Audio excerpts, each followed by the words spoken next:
And peace. Assalamu alaikum. Allah's mercy and blessing on us all. Welcome, another First Sunday. And after enjoying this program today, and they're always improving, I can't go straight to business, which is what I wanted to do, and talk about the Savior's Day. And this weekend we're going up to Washington for a time to be grateful. Dinner, Muslim Journal's annual dinner. I get right to that. But one of the things that I enjoyed most about was Tai Chi and martial arts is what Imam Rasul mentioned, is that the connection, that is so much Islam in it. And we reflect on the teachings that we had, that Allah's mercy is truly with us, that Islam is the religion of the original nature. So all of this is bringing you back to what Allah already put in you. And one of the things that I noticed, I've noticed in all of the, not all of them, but quite a few of the moves and things that Sifu was just doing here, and I've seen my father do things. My father, he, not like a lot of us, he was very studious person. So he was, if you imagine a person that's studying for a degree or something, they're usually somewhere quiet and they always studying, reading, or writing or something.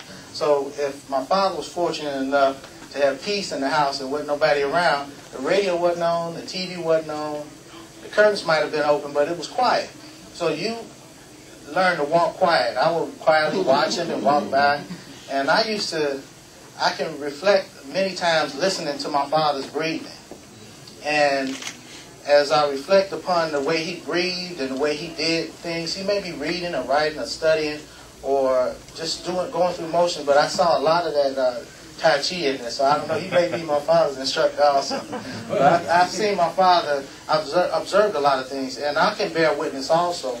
Tai Chi, I'm not sure, I can be corrected, but I assume that it came out of men having to struggle for their lives and for their families and managing this creation that God, this marvelous creation, and no greater way to test that creation is to put your life on the line. So when you battle, when you're at war, you stress your body out completely, and you put a lot of hurt on it. So Allah tells us without struggle, there's no relief. You know, without struggle, there's relief, right. And that's a law. And I think about the physical world and the connections, and I thought about how they make some of the toughest steel. I was chopping up some bread for some cornbread dressing. I got some knives that's so sharp you won't even feel them cut you. They said it's the technology that they use is the same sword technology. And they put a disclaimer on it: if you cut yourself, don't call us. I just think a lot didn't go too deep. It got under my skin pretty nice though. So, and I think about that steel. The way they fire that steel and make it stronger is they put it under the extreme heat, they fire it, and they quickly quench it. They fire it, quickly quench it, and then still gets stronger and stronger. So that the blade, you can have the blade sharper the more you fire, and then it's fire and ice. So I think about us as human beings, that if you're at war and struggle like that, then you have to learn how to quickly quench that fire. Right.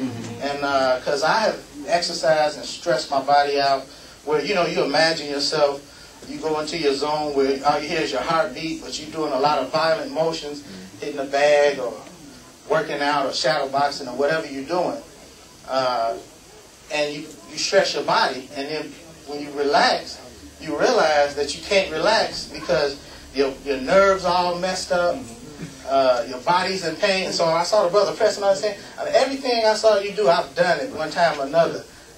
I don't think I was conscious of what I was doing, but I know I was relieving pain and doing whatever I could to relieve pain and keep those muscles from locking up. Right. And so this is vital information. And those of you all that took notes are really blessed. Allah gave you the mind to take notes and remember these things, because you can save your own life. You know, and you will develop and evolve into a state of peace, because as we know, Satan, his desire evil and selfish. He means us no good. And the best way he can hold us back is to keep us out of the peaceful state that our soul desires. So with peace, all progress. You know? So this is the life-giving work. And we don't have to, I think Imam Muhammad, because he knew that we needed managing, and certain things that we had done had got a little bit out of control, so he kept us focused on him.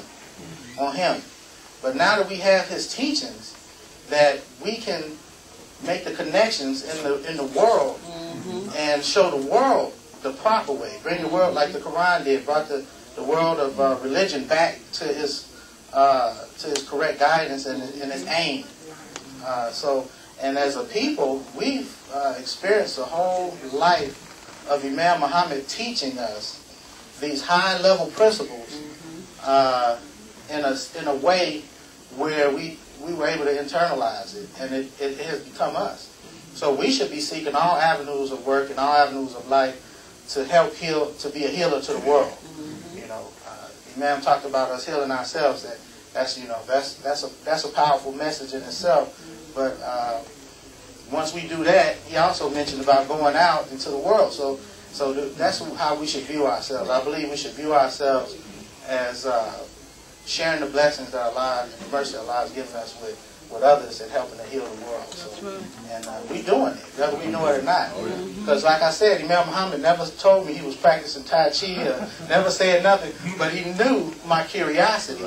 That I watched him so intently. If he wasn't doing nothing but sitting in the room, I used to watch him if he was asleep. I would listen to him breathing.